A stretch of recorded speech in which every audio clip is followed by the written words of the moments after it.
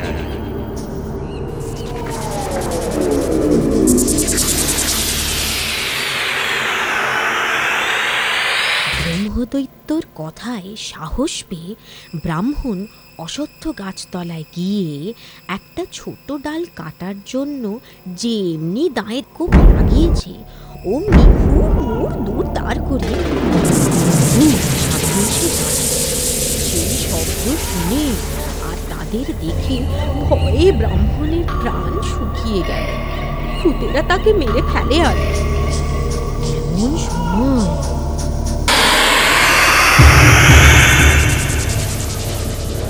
ওহে ভূতেরা, আমার কথা শোনো। এই বামুন অতি গরিব, এই গাছের একটা ডাল পেলে ওর দুঃখ বুঝবে। গায়ের জমিদার ওকে 100 বিঘে জমি দেবে। তোমরা ওকে কিছু বলো না, গাছের ডাল কাটতে দাও। হুজুর, আপনি যখন বামুনের উপর সদয় হয়েছেন, ওকে আর কষ্ট করতে হবে না। আমরাই ডাল কেটে দিচ্ছি, আমরাই ডাল কেটে দিচ্ছি, আমরাই ডাল কেটে দিচ্ছি।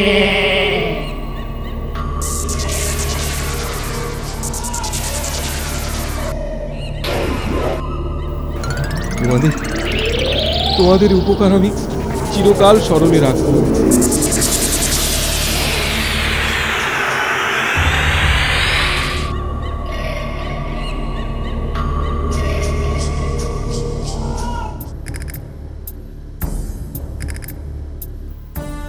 আশ্চর্য, অবাক কাণ্ড। এই ডাল যে ওই ভূত অসত্য গাছেরই, তার প্রমাণ কি? ঠিক কথা, প্রমাণ কি? এই চলো তো, সবাই চলো, দিনের আলোয় দেখে আসি ওই ডাল ওই ভূত অসত্য গাছেরই কিনা।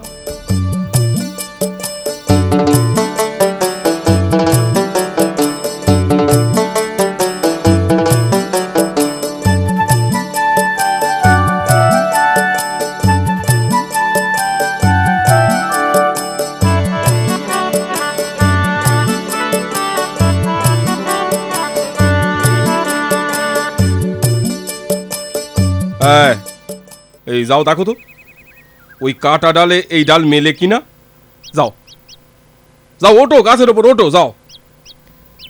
হুজুর, এ ডাল এ গাছেরই। বামুনের সাহস আছে। নায়েব, বলুন হুজুর।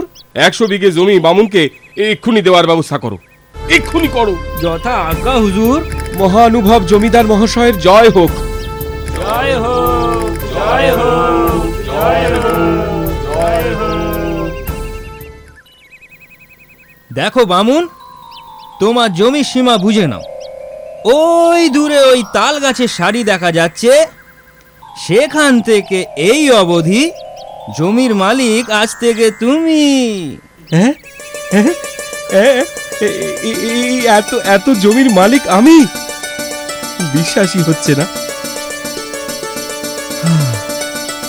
এসবই তার দয়া।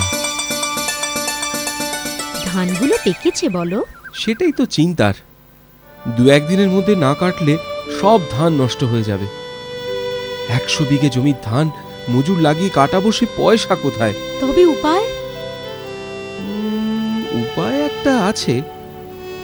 ভাবছি সেই দয়ালু ব্রহ্মদত্তের কাছেই যাই, তিনি নিশ্চয়ই একটা কিছু করবেন। তোমায় কি ভূতে পেয়েছে? বারবার গেলে উনি যদি রুষ্ট হন? না না, আর গিয়ে কাজ নেই, শেষে হিতে বিপরীত হতে পারে। এই তোমার এক ভয়। উনি সেরকম মানুষ সেরকম ব্রহ্মদৈত্যই নন। দেখো, সব ঠিক হয়ে যাবে। একটা উপায় উনি করবেনই।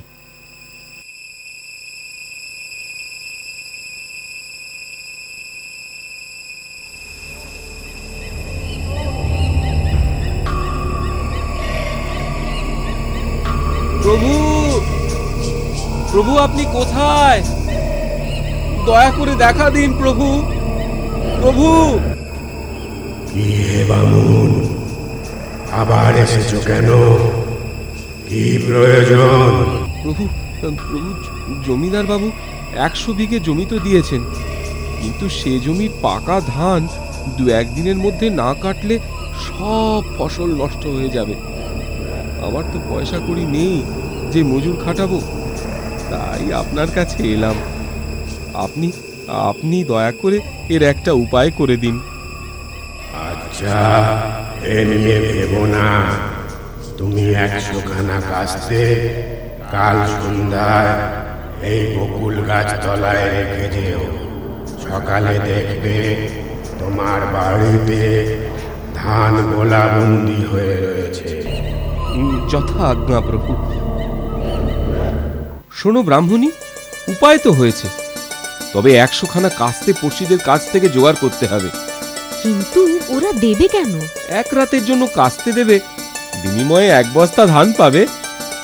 এতে দেখো সবাই ঠিক রাজি হয়ে যাবে। তা বটে, চলো দুজনে মিলে পড়শিদের কাছে যাই, তারপর গোবর দিয়ে উঠোনটা নিকিয়ে রাখবো খন।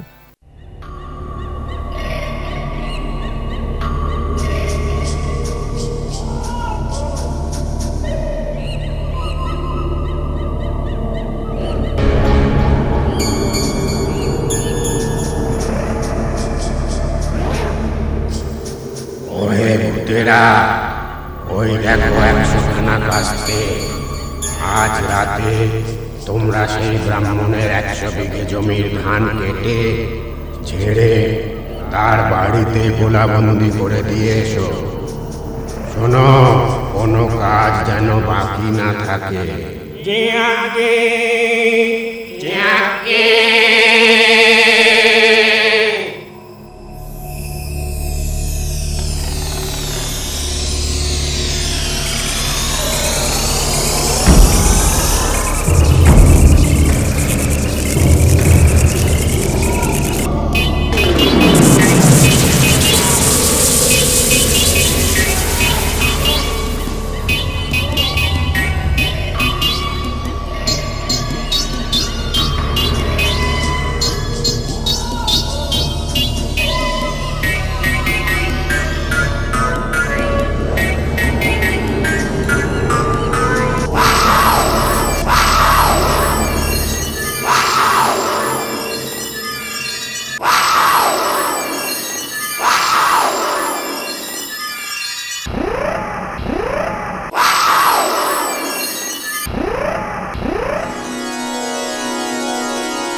এতদিনে ভগবান মুখ তুলে চাইলেন। আমার তো মনে হয় ওই ব্রহ্মদৈত্যই সাক্ষাৎ ভগবান। তা যা বলেছ, ওর অশেষ দয়া। ব্রাহ্মণ সেই ধান বিক্রি করে অনেক টাকা পেল। সেই টাকা দিয়ে ক্রমে ঘর বাড়ি দর দালান তৈরি করে ব্রাহ্মণ আর ব্রাহ্মণী সেই গ্রামে সুখে স্বাচ্ছন্দ্যে বসবাস করতে লাগল। আমার কথাটি ফুরলো, নোটে গাছটি মুড়লো।